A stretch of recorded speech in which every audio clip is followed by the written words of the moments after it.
Donc maintenant, je vais parler de la caractérisation des dynamiques hauts de virus dans les méthaniseurs soumis à des stress abiotiques. Donc la digestion anaérobie, c'est un procédé qui permet de traiter et valoriser des déchets et fluides organiques issus d'activités assez variées. Donc en effet, il permet d'obtenir du biogaz qui est riche en méthane, donc c'est une énergie renouvelable, et puis le digestat peut faire l'objet d'une valorisation agronomique. Et donc on sait maintenant depuis plusieurs décennies que ce processus est catalysé par des communautés microbiennes complexes, et donc pour vraiment bien l'optimiser, il est nécessaire de comprendre le lien entre les conditions qu'on applique, l'activité des communautés microbiennes et les performances globales. Et donc ces communautés commencent à être très bien étudiées, mais ah oui, donc pardon, avant de passer.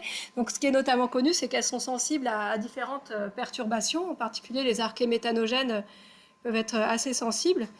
Mais voilà, ce qui est bizarre, c'est que jusqu'à présent, les virus avaient été très peu étudiés. Donc, ça commence à émerger. Donc, il y a quand même eu quelques études. Donc là, il y a un exemple qui est donné. Donc, on sait que dans les digesteurs, les virus sont abondants, sont divers, que c'est principalement des virus à ADN.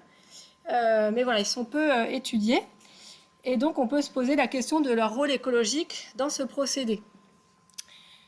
Donc, l'hypothèse qu'on a faite lors d'un projet, c'est que lors de ces perturbations qui peuvent survenir, donc on va avoir le méthaniseur qui dysfonctionne, qui ne fonctionne pas de manière optimale.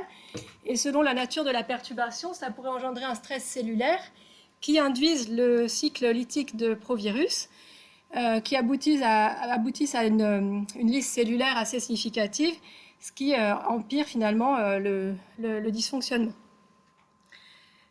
Donc pour regarder ça, on a travaillé dans des microcosmes de laboratoire de digestion anaérobie en conditions mésophiles. Et puis donc c'est des petits batchs, donc des conditions discontinues, qu'on a alimentés avec des biodéchets. Donc au début, on avait 15 réacteurs en réplica.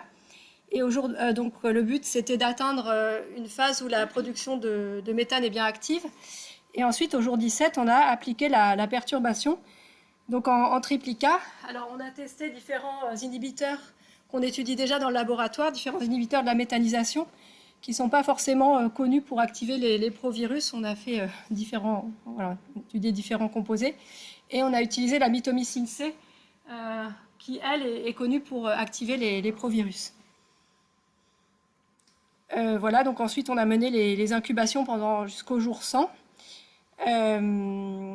Et donc on a regardé la diversité virale par microscopie électronique et par l'analyse des métaviromes en séquençage shotgun. Et puis pour les autres, on a fait du séquençage 16S. Et après, pour essayer de regarder un peu les interactions de virus, d'assimiler les autres, on a utilisé des approches bioinformatiques. Alors on a bien pu constater l'effet des perturbateurs sur la production de méthane. On voit ici la production cumulée. Donc on a le contrôle en vert. Et on voit que dans le cas de la mitomycine, ça perturbe pas vraiment significativement. Par contre, on a un peu un gradient de perturbation entre le sel, le NH4Cl et le phénol. Pour la mitomycine, vous avez fait une CMI. CMI. Vous avez testé comment réagissaient vos bactéries à la mitomycine. Vous avez mis quelle dose? Voilà, alors je ne sais même plus, en plus on n'est pas du tout spécialiste de ça, et ça, je pense qu'on s'était basé sur la littérature, mais... Vous avez vu sur colis? Pardon? Oui. Et après, en discutant avec une autre personne qui travaille un peu sur les phages environnementaux, il disait que la mitomycine en conditions environnementales, ça ne marche pas souvent. Et donc là, dans notre cas, ça va tellement marcher. Peut-être que vos souches ne sont pas sensibles à la mitomycine, parce que la mitomycine, chez colis et enterobactéries, ça annule la réponse SOS.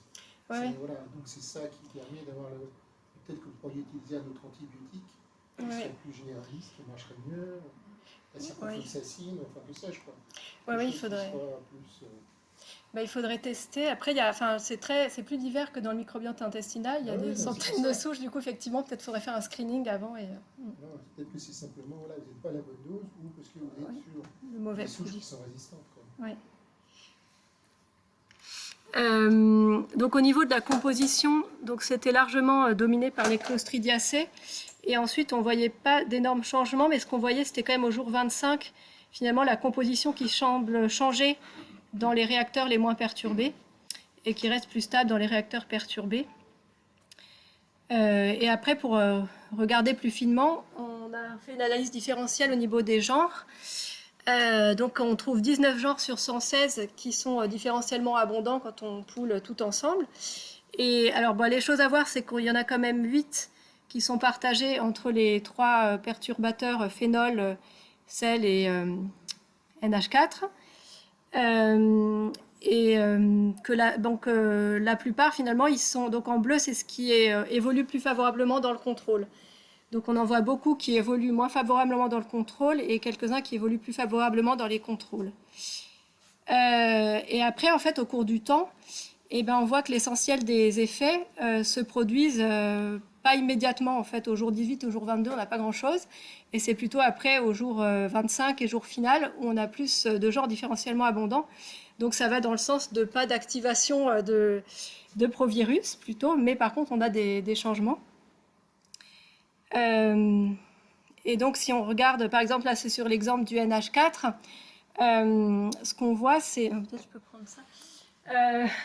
Donc en fait ce qui se passe c'est qu'en haut on a le contrôle et donc comme on est en milieu fermé, en fait on a les successions écologiques qui continuent et donc sur la deuxième phase, des méthanogènes qui se développent beaucoup ou des syntrophes, alors que quand on est dans les conditions perturbées, finalement ce qu'on a c'est ce qui est stable parce que tout est inhibé. Mais ça ne tue pas non plus, en tout cas ça ne fait pas disparaître les cellules et on voit un retard dans l'apparition des méthanogènes et des syntrophes. Voilà, donc ça explique que finalement on a dans le contrôle beaucoup de souches qui évoluent entre guillemets défavorablement. C'est parce qu'il y a une sélection des genres qui sont les plus impliqués dans les dernières phases de la méthanisation. Donc pour les virus, en fait ils sont très abondant, comme je disais, ça à chaque fois qu'on regarde on en voit beaucoup, et très divers aussi.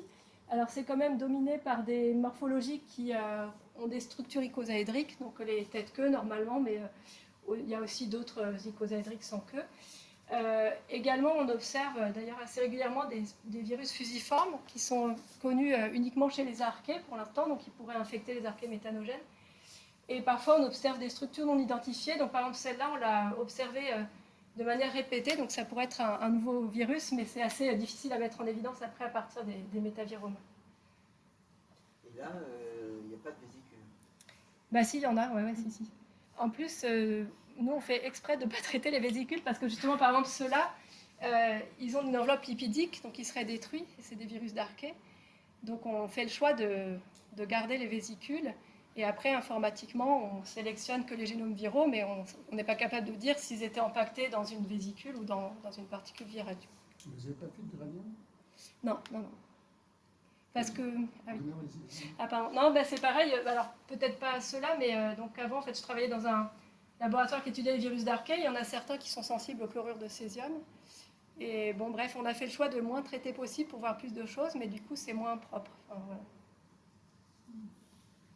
Donc je ne sais pas les vésicules, moi je ne sais pas toujours bien les reconnaître, mais je pense que ces trucs-là, ça peut en être, ou ces trucs-là, dès que c'est des formes moins régulières. C'est la même taille que les virus, Oui, ça peut, oui. Une centaine de nanomètres. Donc pour les virus, alors peut-être ce qui est important à dire, c'est que pour des raisons de contraintes de manip, on n'a pu faire que 2 réplicas au lieu de 3. Donc on a quand même une moins bonne robustesse et on observe 132 contiques viraux qui sont différentiellement abondants sur 430. Donc ça semble quand même en apparence plus variable. Et pareil, on en a un nombre assez important qui est commun entre plusieurs conditions. Et la plupart de l'adaptation se produit au jour 25 plutôt qu'au jour 18 qui est juste après la perturbation. Pardon, mais je reviens. Et donc là, ça veut dire que toi, tu as exploité la partie contiques viraux, mais tu as toute une partie non exploitée de contiques autres qui pourraient être liées aux vésicules pour le coup avec la même préparation. Oui, alors après, avant extraction, on traite à la dénase et tout, mais après, quand on détecte par exemple des séquences cellulaires, ça va être difficile de dire si elles viennent vraiment d'une vésicule ou si c'est une autre contamination. Donc après, je me dis, si on veut vraiment étudier l'ADN qui est dans les vésicules, il faut essayer de faire une préparation spécifique pour vraiment bien enrichir en vésicules. Sur ce jeu de données, ça me paraît difficile de... Mais là, tu as des séquences de phage quand même que tu vas retrouver. Ah oui, oui, oui, plein, ouais, ouais. Plein, mais c'est vrai que selon dans les métaviromes, il y a toujours des contaminations cellulaires. Donc maintenant, ce que les gens font de plus en plus, c'est d'utiliser des outils bioinformatiques qui détectent les contiques viraux au milieu de l'ensemble. Et il y en a toujours, et après, c'est des degrés variables selon les matrices, selon comment la préparation a été faite. Donc de toute façon, on passe par cette étape bioinformatique de tri un peu. Mais là, ce sont des génomes de quelle taille? Pour les virus, c'est ça? Ouais, on peut avoir jusqu'à 100, ou enfin entre 20 et 100, c'est très variable, Parce KB. que, alors bon, moi j'ai une connaissance encore très monocentrée sur le colis et les phages lambda. Mais en gros, il y a une énorme combinaison entre ces phages, ce qui fait qu'il est très compliqué, surtout par des techniques Illumina, d'arriver à reconstruire des contigs qui soient représentatifs de la vraie vie, quoi. Ah, alors ouais, là on a utilisé que Illumina. On arrive à reconstituer des génomes complets, un certain nombre, mais après, qu'est-ce qui va quand on parle aux gens qui étudient les métaviromes, ils considèrent que globalement, quand même, oui, mais voilà. Non, tu as un phage, mais est-ce que c'est pas un phage hybride que tu as reconstitué de séquences qui sont finalement présentes avec la variabilité du phage que tu peux avoir? Si, ça pourrait, mais après, si on arrive à le reconstituer, c'est aussi qu'ils sont suffisamment proches, normalement. Enfin, voilà, c'est connu que les phages sont mosaïques. Après, ce qu'on peut faire, c'est de faire des clusters, du coup, de génomes qui ont des gènes communs, de contiques viraux qui ont des gènes communs, et comme ça permet de voir justement un petit peu, est-ce qu'ils sont tous très proches, ou est-ce qu'on a des trucs mosaïques. Voilà. Mais effectivement, c'est... ouais. Pour continuer, parce que je suis un peu... Est-ce que ce ne serait pas possible de reprendre ces phages et de réinfecter des bactéries pour essayer de les purifier et les isoler? Si, c'est possible. C'est pas quelque chose dans lequel on s'est lancé, mais c'est possible. Parce qu'en fait, c'est ce qu'on fait en colis sur les phages lambda, pour isoler après des plages de lise qui correspondent après normalement à un phage qui après est réinduit, repurifié et reséquencé. Ouais. Hein? Oui, c'est génétique, mais après... Il faut voir la bactérioculture. Ouais, c'est ça. Il y a un tas de bactéries qui sont pas cultivables. Ouais, c'est ça. En fait, j'allais dire, ça dépend de qui on vise, parce que dans un autre projet, on s'intéressait des virus, du coup, des archées méthanogènes. Et justement, le morphotype fusiforme, là, nous intéressait. Donc, on a envoyé des échantillons à un collaborateur qui est normalement très spécialiste du sujet, et ça n'a pas marché, en fait. Il n'a pas réussi à isoler, donc c'est pas systématique, mais oui, si on veut vraiment parler de la biologie du virus, c'est ce qu'il faut faire, parce que même quand on voit un gène d'intégrase, on ne sait pas s'il est fonctionnel ou... Voilà, donc ces résultats donnaient un peu l'impression... Enfin, voilà, ces résultats d'ensemble montrent l'impression qu'on a plutôt la composition du métavirome qui change parce qu'elle suit celle des autres, plutôt qu'une induction de provirus. Et du coup, sur quelques exemples, on voit un petit peu cette tendance. Donc évidemment, c'est approximatif parce qu'on n'a pas justement l'hôte exact au niveau de la souche. Mais par exemple, dans le genre Méthanosarcina, qui est une archée méthanogène, on voit ici une inhibition en présence de NH4, qu'elle ne se développe pas en présence de NH4.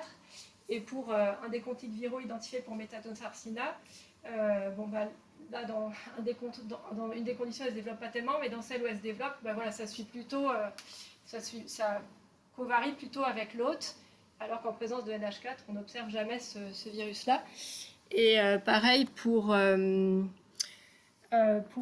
virus de Methanoculeus, où là, c'était pas significatif statistiquement, mais on a quand même un peu la même tendance, avec le virus qui semble plus augmenter ou moins diminuer dans le contrôle par rapport à ce qui se passe en présence de NH4.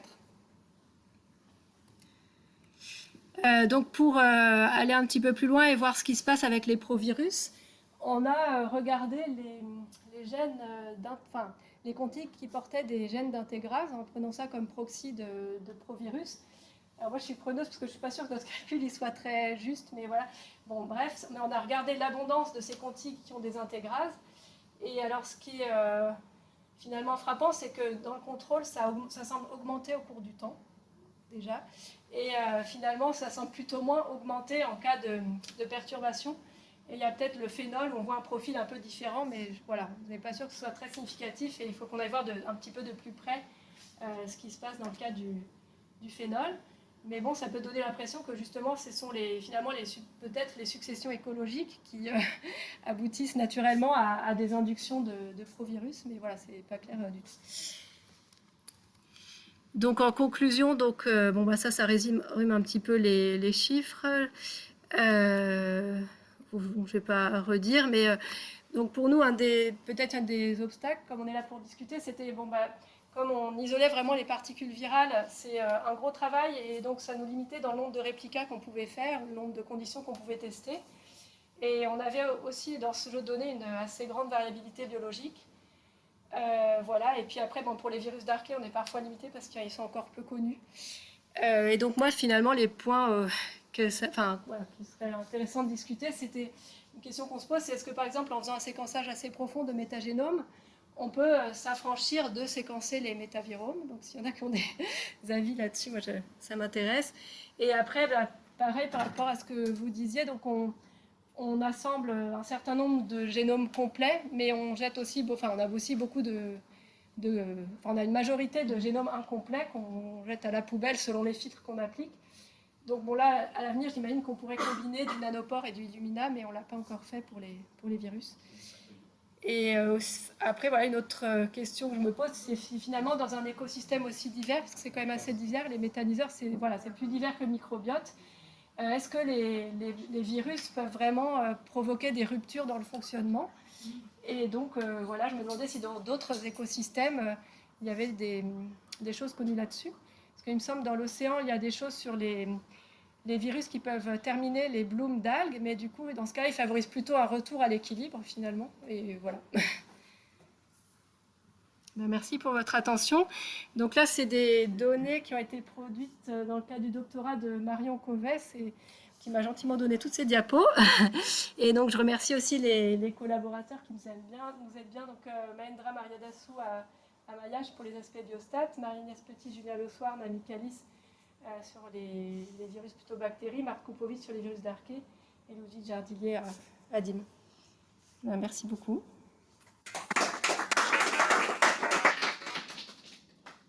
Est-ce que vous avez essayé de reprendre votre soupe vésicule phage, de la remettre dans le méthaniseur, de voir si vous mimiez ce que vous aviez induit avec en mettant les H4 Alors, en fait, dans cette manip-là, non, mais une fois, quand on travaille sur les virus au tout début, on s'est dit, en fait, nous, quand on prépare les inoculums, on centrifuge et on garde que le culot. Donc, on s'est dit qu'on allait éliminer presque toutes les particules virales, que c'était peut-être pas très bon. Et donc, on a préparé un pool de particules virales qu'on a rajouté et donc comparé à un inoculum seul et ça changeait strictement rien.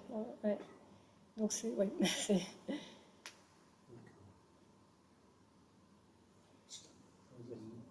me demandais comment tu fais, parce que tu disais, on a isolé, finalement tu as une soupe avec plein de virus, tu concentres l'ADN, tu assembles comme tu peux et ça fait des génomes de virus. Mm. Comment tu fais pour dire c'est le virus de telle bactérie?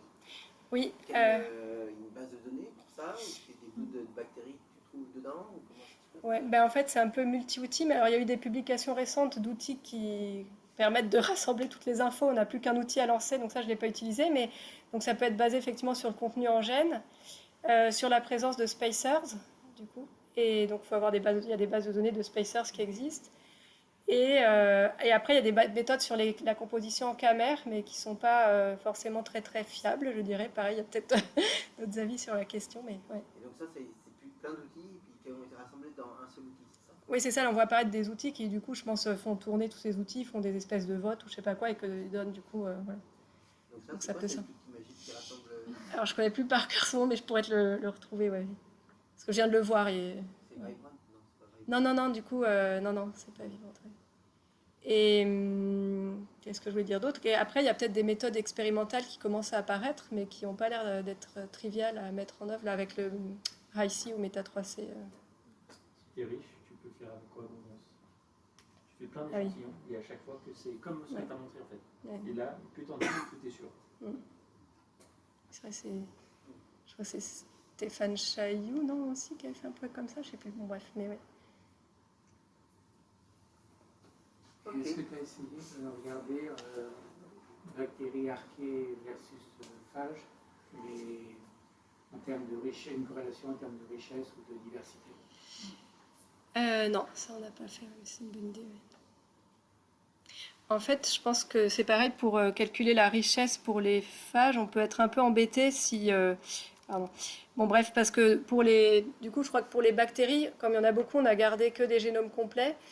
Mais pareil, on ne les a pas clusterisés, donc on ne sait pas à quel point ils sont proches ou pas. Donc il faudrait d'abord faire ce travail-là pour calculer proprement, je pense, une diversité. Et après, pour les archées, comme ils sont... Je sais pas, ils doivent être plus difficiles à détecter. On a rarement des génomes complets, donc là, on est un peu moins strict et on prend un peu tout ce qui vient. Ouais. Mais oui, ce serait une bonne idée. Ça n'a pas l'air facile quand même de travailler sur les pages. Non. Puis sur un écosystème aussi complexe, moi j'aimerais bien essayer d'aller vers des écosystèmes un peu moins complexes à cause de ça. Mais voilà. Et quand tu disais, est-ce qu'on peut regarder dans le métagénome, est-ce que tu vois des traces de tes prophages dans le génome? En fait, ouais, ça, dans le génome, on peut s'attendre à détecter donc, tous les provirus sous forme intégrée. Et après aussi ceux qui sont peut-être en cours de réplication, qui peuvent être lytiques, mais qui sont en cours de réplication. Et après, j'imagine que en regardant un peu le nombre de reads qui mappent, on doit pouvoir voir à quel point ils sont actifs, pas actifs, en comparant à ce qui mappe sur la séquence région provirus et la région autre. Mais après, nous, alors, bon, là, on a fait un tout petit peu sur un échantillon, on ne trouvait pas vraiment les mêmes virus, mais on avait d'un côté un métagénome plutôt enrichi en cellules et de l'autre plutôt un métavirome. On n'avait pas vraiment le métagénome total. Et puis, je me dis peut-être que ce qu'on voit dans le métavirome, c'est ce qui se passe au temps T-1 dans les cellules, donc il aurait fallu avoir une série temporelle pour vraiment bien comprendre ce qui se passe. Mais je crois qu'il y a des gens qui sont en train de regarder quand même. Si voilà, séquencer le métagénome, ça pourrait pas être suffisant, c'est vrai que ça serait beaucoup plus facile. Et les virus ARN, est-ce que tu as fait du cDNA?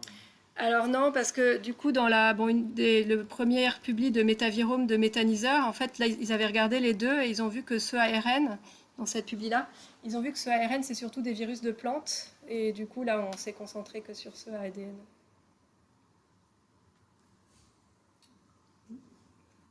Merci. Merci. Merci.